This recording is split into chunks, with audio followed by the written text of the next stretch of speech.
And everyone can get on the couch.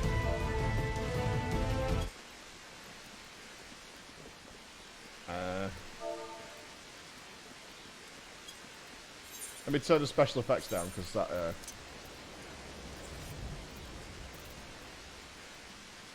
is it ambient?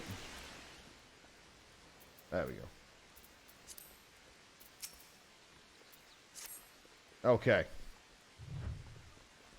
Mr. Ryan takes the seat. Okay. Alright. Hit me. There it is. That's still too loud, isn't it, in game?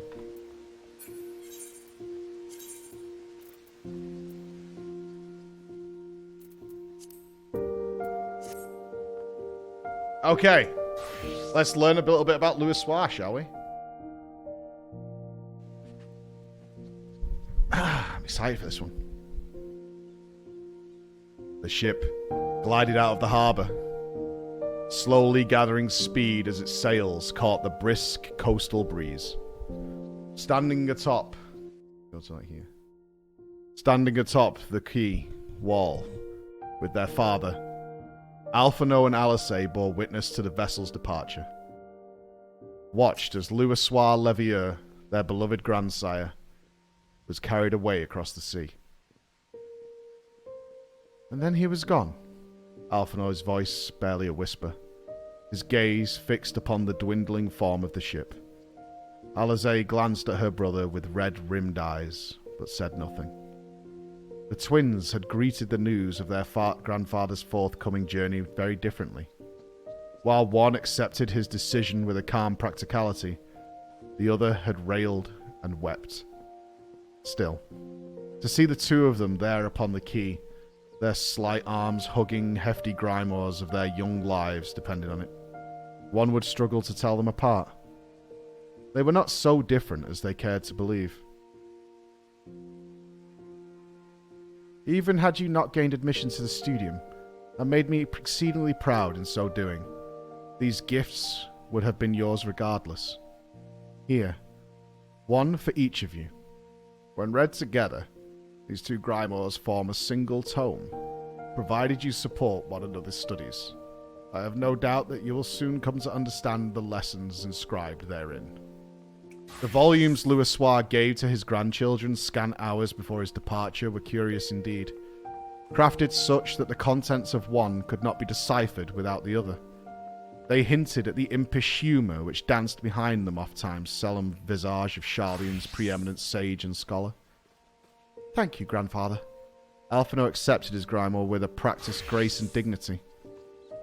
Alizé, meanwhile, received her gift distractedly, and swiftly resumed her attempts to dissuade Louisoix from his course. Must you leave, grandfather? Is there naught I can say to make you stay? Please, my dear, we have spoken about this. It had been almost a month since the twins first learned that Archon Louisoix would be leaving Charlian for the shores of Eorzea. His purpose had been patiently explained, was to aid the distant realm in forestalling the ruinous arrival of the Seventh Umbral era. Sensing the fixity of his grandsire's resolve, Alphino had chosen to swallow his melancholy and voice no word of complaint, not to his sister, nor less his father, Fortuno. Alizé protested the journey purely out of her abiding love for Louisoix and the unbearable thought of his absence. Fortuno's strident objections were of a more political nature. Louisoix's eldest son was an influential member of the Forum, the body responsible for shaping Charlian policy, and he, like so many of his colleagues, was a staunch opponent of military intervention. It was, he believed, the duty of his countrymen to chronicle world affairs, not to interfere in them. When the steel-clad wolves of the Garlean Empire descended upon Alamigo, it was Fortuno and his fellows who had attempted to parley peace. In the bitter wake of the failed negotiations, however, they saw no recourse but to forsake the colony they had built within the borders of the war-threatened realm. Following 5 years of elaborate and painstaking preparation, the plan to evacuate the settlement's entire population to the northern archipelago of their homeland was put into motion. In the year 1562 of the 6th Astral Era, the city of Sharlayan, a renowned centre of learning situated in the Dravanian lowlands, became an uninhabited shell in the space of a single night. The twins knew that they themselves had taken part in this exodus, but could claim no recollection of the momentous event, being less than 1 summer old at the time. "War is a favoured resort of the uncivilized and the ignorant, father," began Fortunato, seeking to launch his own sortie upon the heels of his daughter's plea. "The wise abjure it. As Sharlayans, it is our task to observe, to chart the course of history, not to change it. Civilization shall not be advanced through petty conflict, but by passing of recorded knowledge from generation to generation." "My mind will not be changed, Fortunato," Louisoix responded wearily. They had had this conversation, almost word for word, perhaps a dozen times in as many days. To ignore the plight of those one might conceivably save is not wisdom, it's indolence, and such a passive stance will not, I fear, take us far from the path to progress. That you would spare these younglings the horror of war is a decision with which I am in full agreement. Thus, do I refrain from exhorting you, or any other, to return to Eorzea at my side. We must all protect that which we hold most dear in the manner of our own choosing." And so the discussion ended as it always did, with neither willing to deviate from the script of their oft-rehearsed play.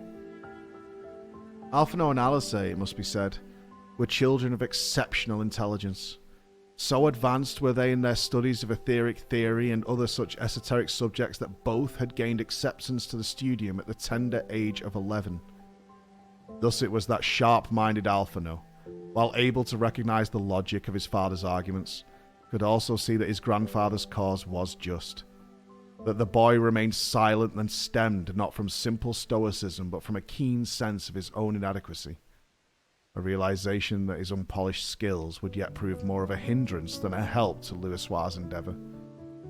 Though no less bright, Alice eschewed her brother's affected maturity and gave vent to her discontent, inwardly cursing Alphinaud all the while for his mute acceptance of the grandfather's decision. How can he stand there and say nothing? A small yet conspicuous crack had appeared between the siblings. It was long after Louisoix had taken ship and vanished over the horizon that the fateful day came. Alphinaud and Alice were crowded into the studium's observatory, along with their professors and a throng of fellow students. The assembled sages and would-be scholars huddled around the base of the giant telescope, each taking their turn to gaze upon the looming spectacle of the red moon, Dalamud. "Dalamud has shattered!" Alice cried out, pressing her face closer to the telescope's eyepiece so that it dug into her cheek. The view provided by the device's array of magnifying lenses was distorted and indistinct, but the fate of the satellite was unmistakable. She could see its crimson-fringed silhouette breaking apart in the skies over Carteneau. "Shattered? What, before it struck the ground? How is this possible?" Excited murmurs and hastily formed theories erupted from teacher and pupil alike. "He's done it! Grandfather has saved Eorzea!" Alice turned to find her brother's face, her eyes glistening with tears of joy and relief. For some time now, Archon Urianger had been kind enough to relay to them brief reports of Louisoix's efforts in those chaos-stricken faraway lands. It was he who had informed them of their grandfather's presence at the Carteneau Flats, and of the battle that still raged like as not beneath that blood-red sky. Shouldering aside his madly grinning sibling, Alphinaud squinted through the ocular lens. Though the air was thick with billowing clouds of smoke and ash, he was forced to agree with Alice's assessment. Dalamud was no more. But something is awry. Alphinaud continued to scrutinize the distant scene. The red moon's bloody glow had been replaced by an equally unsettling, incandescent rain, as if the heavens themselves were weeping tears of light. Terribly, terribly awry. Dalamud's spectacular demise gave rise to a tidal wave of etheric energy which rendered link shells all but useless for a period of many days. During this time, the Levier siblings were left to stew upon the wonders they had viewed from afar. Then, after weeks without word, a letter from Urianger arrived. The Archon's elegant script described horrors the twins could scarce bear to picture. From the cracked husk of the Red Moon had emerged a dragon primal immense to call forth the power of the 12, and thus, it seemed, was the abomination banished. Eorzea had been saved. When the siblings reached the conclusion of Urianger's staggering account, the pale flame of hope which both had been nursing was finally extinguished.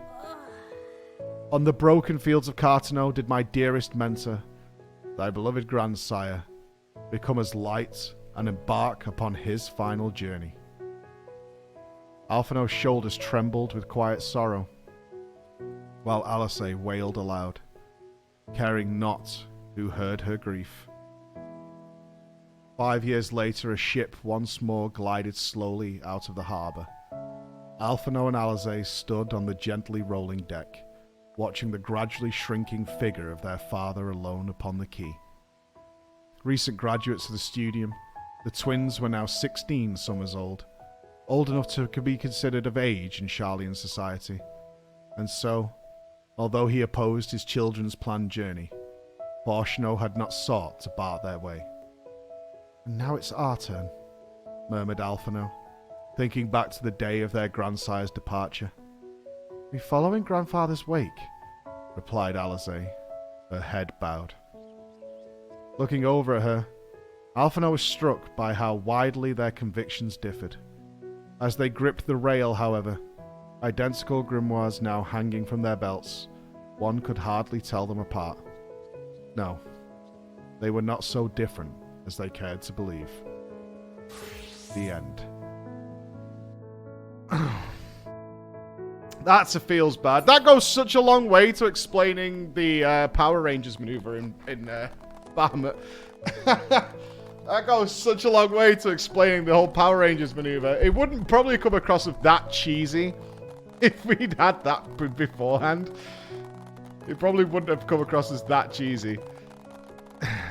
But there it is. Yeah, there it is. What happened to their father? Do we know? Is he dead? Do we have an idea of what happened to his father? Smile police? Oh, really? Okay. Ah. Okay. Alright. I'm saying nothing. I'm saying nothing. Where's the Heavens Ward ones, Chris? Do we know? That's Tales from the Calamity. I wonder. We've read the Stormblood Estinian one.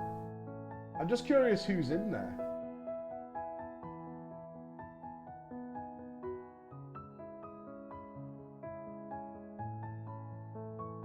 Tales from the Dragon Song War.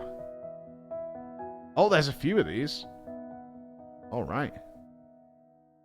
Through Fire and Blood. This is the one I'm more excited for, obviously. The Dreamer in the Dream. Vows Unbroken. A Coin and Country. What Remains of a Night. Words, Deeds and Beliefs. A Mom in Her Shoes. Thoughts Unspoken. I wonder if we'll get some Lucia backstory. Mayhaps. Mayhaps. Okay. Mayhaps? I would imagine so, right? A Tale in Her Shoes might be that. One more because we missed yesterday's reading? No. Let's save them. Let's save them. They're good. They're really good. Oh, I can see Estinian gets mentioned. All right, our boy Estinian's in there. That Heavy Heaven Ward's bias showing. Yeah, man. I mean, I loved it. I loved A Realm Reborn. I had a great time at Realm Reborn. But Heaven's Ward is something else. I don't talk about. Good job, everybody. Good job. Good hustle. Right, one saucer check. And then we're off to get some stuff.